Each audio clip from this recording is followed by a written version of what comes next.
ওরে রাত্র যখন বেশি হয় নবী আইসা ডাক দেয়, মা ফাতেমা দরজা খুইলা বাইরে চইলা যায়।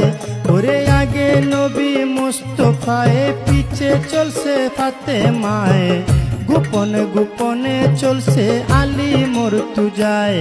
দেখে বাতুনি এক জঙ্গল মাঝে, বাতুনি এক মসজিদ আছে, সে মসজিদে ঢুকলো গিয়া বাপ বেটি দুইজনায়। ওরে পিছে পিছে আলী গিয়া দরজানা খুইজা পাইয়া, চতুর্দিকে ঘুরতেছিল আলী মর্তুজায়। ওরে চতুর্দিকে ঘুরিয়া দক্ষিণ দিকে তাকাইয়া, দুই আঙ্গুলে ভর করিল আলী মর্তুজায়। এবার দুই আঙ্গুলে ভর করিল, দক্ষিণ দিকে দুই ছিদ্র করলো, ছিদ্র করিয়া